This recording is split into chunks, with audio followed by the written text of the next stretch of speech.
showing you how to make homemade bread.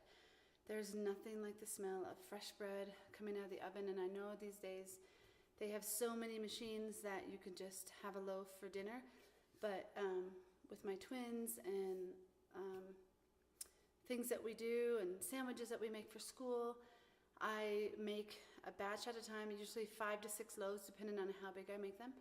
I make them and just freeze them right away as soon as they're cooled out of the oven. And then I break buns, each individual bun off so they're separated, and I just pull each one out as I go, and they could stay in they've stayed in the freezer for up to 2 to 3 weeks if it lasts that long. So get ready for the great smells of homemade fresh bread. I'm going to do half white, half wheat bread today. You can also choose to do all white with this recipe. And I also have a couple substitutes. Some places you can use coconut oil or vegetable oil, or you can use sugar or honey. Either way works. I've tested both ways. I'll leave the link for the recipe, and let's enjoy the smell of fresh homemade bread. So to begin, I have put 5 cups of warm water into my bowl. Let's go with a 1/6. Now you don't want it too hot because it'll kill how well the yeast works. So you don't want to do that. Okay, so then you take your 1/3 cup of oil, and again, I've tried vegetable oil or coconut oil. This is coconut oil because I added handy. I've melted it down. So again, I've melted down, not too hot because again, you don't want to hurt the yeast by having too hot. So 1/3 cup, you pour that right in that warm water. The nice thing about using the same measuring cup is the honey is just going to run out so smooth. So now you're going to do 1/4 cup of honey.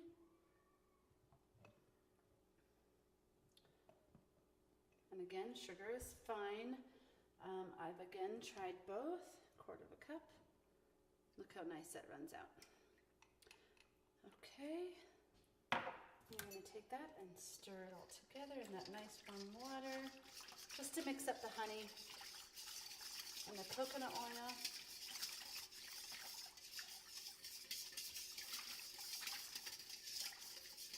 Beautiful. Okay, and then 2 teaspoons of salt. You can get your little measuring spoon, or like me, one little spot in the bottom of your hand. That should be a teaspoon. And again, this is not precise, so it doesn't. Okay, stir that in. Now, because I'm in high elevation, I use 3 packets of yeast. When I lived in San Francisco, 2 or even 1 bag was fine. But because of the elevation, for some reason, I used to always get flat bread. So I started playing with, flour and yeast. And so for a lot of things, I've had to adjust. So this bread recipe, I've just added a bag of yeast. And it seems to do the trick. So you stir that in. Just like that. And this whole time you're going to stir with a whisk or a spoon, whatever you have, until it gets too thick and you have to move on to your kneading it with your hands. Okay, so again, I'm doing half wheat and half white flour. So let's clean out just because I don't want to mess up too many dishes. So we'll just wipe this one clean. So we're going to go with 4 cups of wheat bread, or wheat flour, and 8 cups of white. And again, that is totally up to you which one you do. I've also done 8 of wheat and 4 of white, so it's totally up to you. You're just going to get a denser bread if you go with the more of the wheat. So you're going to go back and forth just to make it mix nice. So one white. And again, you could use completely, I think this is a white wheat bread, or white wheat flour, you can use a whole wheat, straight whole wheat as well. So that's 1, 2, 3, and 4. Now let's stir this.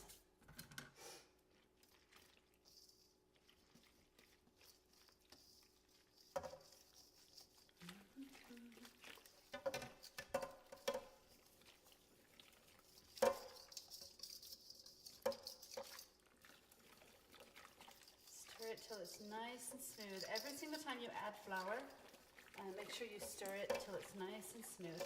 And if you want to do this really fast, you can totally do this on your little hand mixer. I've tried it in my KitchenAid, but I've run out of space to add the flour. So I have to stick with my big bowl. And I have a hand mixer as well, but today we are going with a whisk. Make sure your hair is tied back.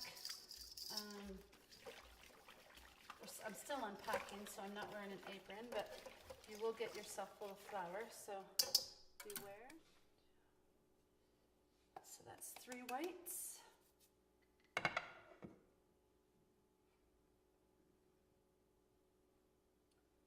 That's 4 white.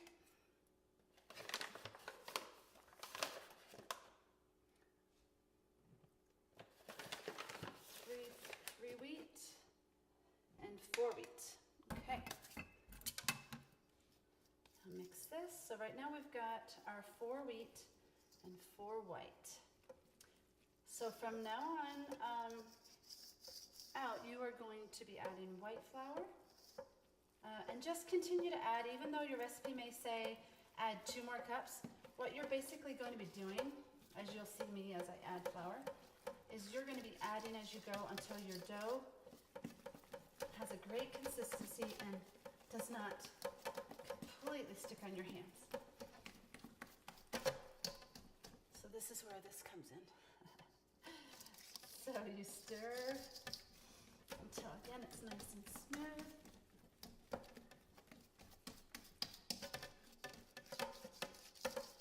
So I have 4 brothers and 2 sisters, and us 3 girls learned how to make bread, 3 of us, when we were, I think each of us were 9 years old. And I remember standing on a little stool in my mom's kitchen, and then she would put a chair down when it was time to knead the bread. She would put a chair in the kitchen, and we would start punching the bread. So I'm so thankful that she taught me how to make bread. We've always had fresh bread in our house. My husband's a fan. It's always great. I pull it out for toast in the morning or sandwiches or just special breads. Okay, so now we just keep adding the white flour until we get the right. So that's 5. So now we're going to add just 2 at a time and start stirring. Now at this point we're going to move on to a spoon because it's very hard to stir with that whisk. Oh, it's starting to be beautiful. Just like that. And honestly, my kids are having a play date, but normally they're in here adding the flour cups as we go. And when it gets time to knead the bread, they love punching it down. I've got several pictures of them and videos of them punching the bread, and they enjoy it, of course. So 2 at a time. So now we're up to 6 cups of white, 4 wheat, and again 2 at a time. You'll get to the point where you're only adding 1 at a time or just a little bit at a time. Just because you don't want to over flour as well, because then your bread will be dry. Beautiful.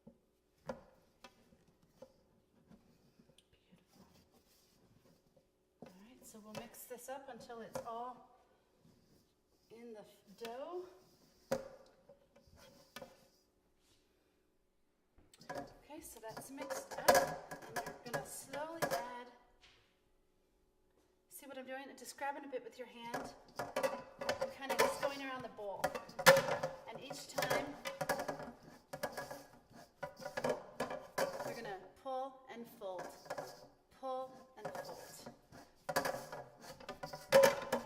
Of course, I took off my ring for this because you don't want to get dough caught up in your diamond.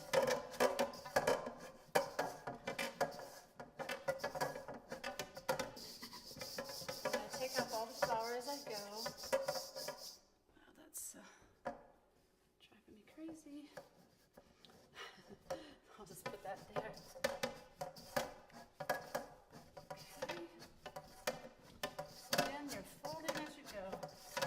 The reason why I like to do it in the sink is look how easy that is to move, stir up your dough. Any form of kneading the flour in the dough works. So when the bread stops sticking, see how so when the dough stops sticking to your hand, sticking just a little bit. So I'm going to do one, a little bit more. This might do it.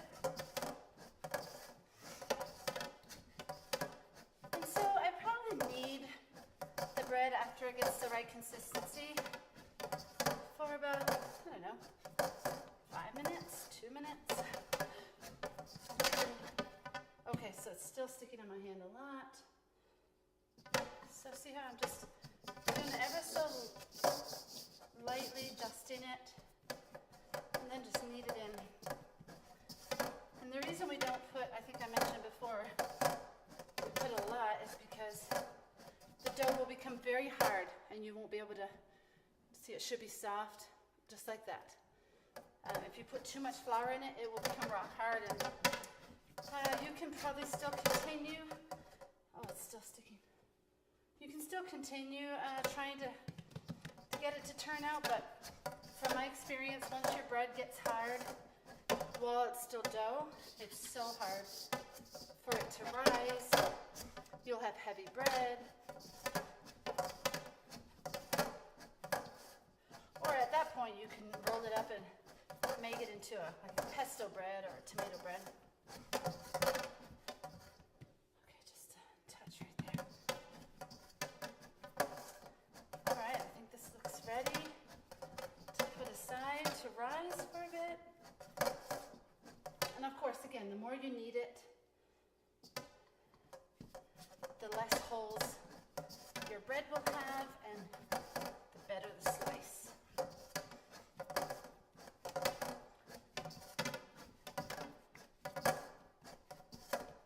Beautiful. Okay.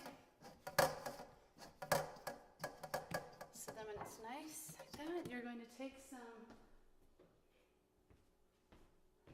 I think I have enough.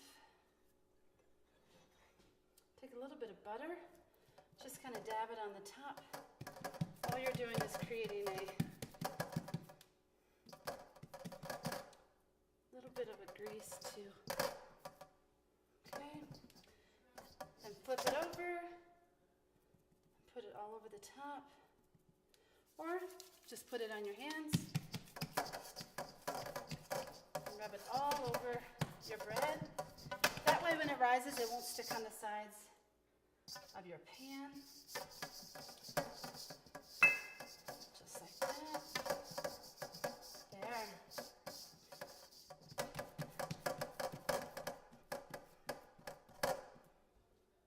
Okay, so then you're going to take, I know, luckily nobody else uses this but me. If you want to wash your hands, go for it. You're going to take plastic wrap. So this is something my mom did not do, and it still worked. So if you don't want to do that, you don't have to. She usually would, and if I had big cup towels, I would. But she used to use just big cup towel and put it right across the top and put it in a warm place. It's pretty warm here today, so I think I'll leave it right here. You can also use parchment paper. I just like the plastic. Just seems to work. And I have it handy, just like that.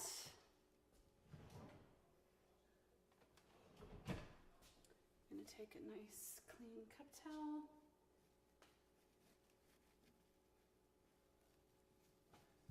Like that, put it over the top. So at this point you would either put it by a fireplace, somewhere warm. It's really warm right here, so I'm gonna leave it right there. And set your timer for 15 minutes. Okay, so that was the first 15 minutes.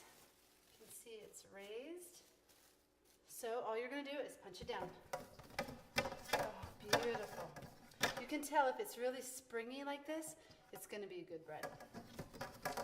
So you just punch it down. Oh, it's a good one, folks. It's a good one.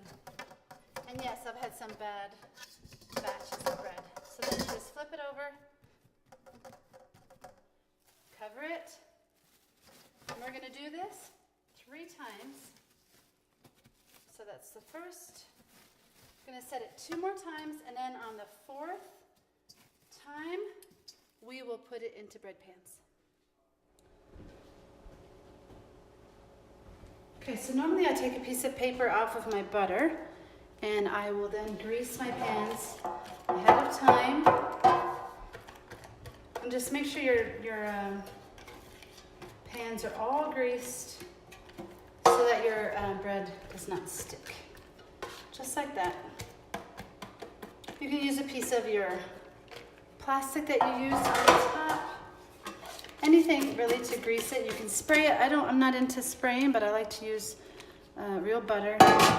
But I'm sure spraying it will still do the trick.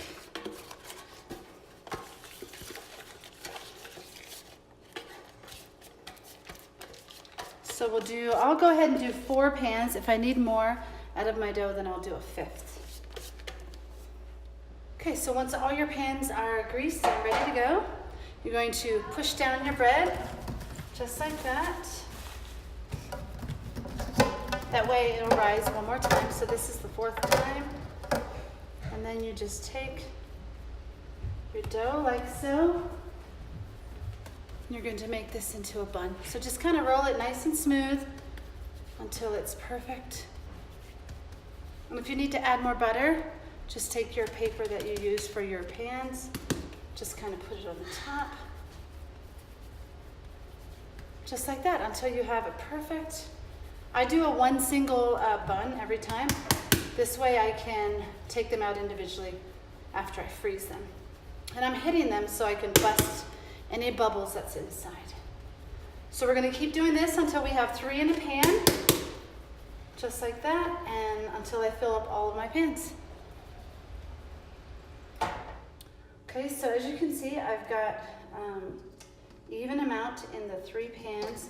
And so if you want to see how much you put in one bun, kind of like judge it in the palm of your hand. So it kind of looks like that in the palm of your hand. And then you take it. If it seems like it's too big, bigger than the other ones, you just pull a piece away. Again, I'm hitting it because I'm taking out the bubbles that I see on top. So here we go, we've got 4 pans of bread. Okay, so I had a little tiny piece of dough left over from the bread and just not enough to make another loaf of bread. So I just pushed it out on the counter like this. I'm gonna make a little dessert for the kids. And so I just take my butter that I have, just kind of rub it over the top of this dough. It's just gonna be a little cinnamon roll for dessert. Just like that. Doesn't have to be perfect because it's going to melt once you get it in the oven.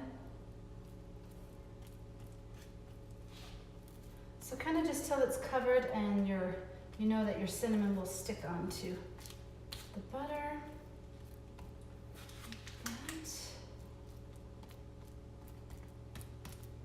Like that. Okay. And then you are going to sprinkle cinnamon all over the top of this.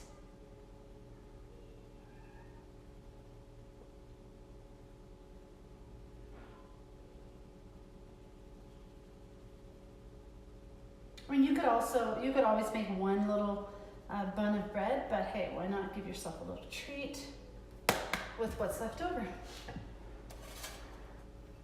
And then take your sugar. You can also do, actually, you know what? Today I'm going to do brown sugar. You can do either white or brown sugar.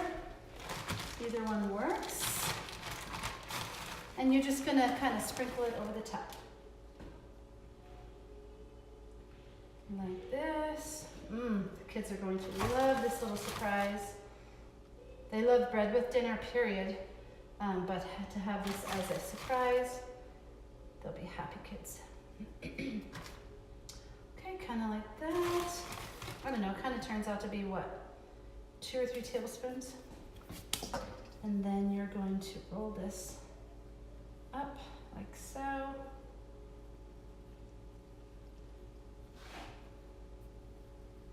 Beautiful. Like this. I've already prepared a pan for it to go in. 1 extra bread pan I have. And kind of just push it into the sides as you go. Because you want the sides to go flat at the end. There we go. I kind of rub it over what I have left on my counter. Just like that. Gorgeous. And then you're going to take your pan and put this end side, the end of the roll, you're going to put that down and kind of just squeeze it until it fits in the pan just right. And we're going to have cinnamon bites for dessert. So perfect in a little pan like that. Like that. And we're going to put this aside. So here we have our bread and our cinnamon bun. I'm going to take that cloth, just put it over the bread, and then my piece of saran wrap that I used on the bread, I'm just going to put it over that cinnamon bun, cinnamon roll. So I would say I could leave it on here, I've never really timed it, but today we will. I'm going to say 30 minutes maybe. Basically until these buns get above, a little tiny bit above your pans. But again, if this is in the summertime, like the really hot of summer, these will rise pretty fast and pretty big. So depending on how big you want your buns, you could just put them in the oven when they've reached the size that you want. And don't forget, if they get too high, they're going to flatten. And you'll start seeing, as long as they're staying nice and round, they're good. I would put them in the oven then, because once they start getting too big, they're just gonna go flat on the top. So we're gonna set the timer right now and see how long it takes for these to rise to a perfect amount. Okay, so it's been 30 minutes, and as you can see, it's starting to rise up over the pan. This is perfect for where I want it to be. So I'm going to put these right in the oven right now on 350. The cinnamon roll I am going to leave. My oven will only do 4, plus this could use a few more minutes of rising. It's getting there, but I would leave it just a little bit longer. Okay, so here we have, it's been 30 minutes. The bread is just starting to get brown on the top, which is perfect. We'll take it out. Okay, so we have our bread all taken out of the oven. We're going to right away put this cinnamon roll right in on 350. It's perfect. Dessert. Then you take each of your bread. Oh, it's perfect.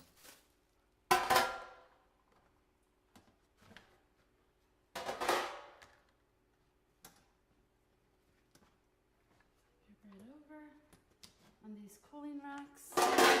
Okay, so all your bread are out of the pans, and you're going to take, I threw that little piece of butter that I had left, I threw it in the refrigerator so it got a little bit hard. And you're going to take a little bit of butter, soft or hard, whatever you like, and just rub it on the top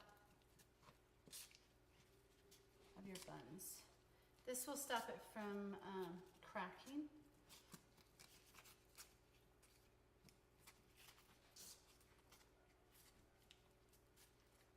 Oh, the smell of homemade bread here is delicious. And it's just at supper time, so we are going to have a piece of this with our dinner, or supper, whatever you want to call it.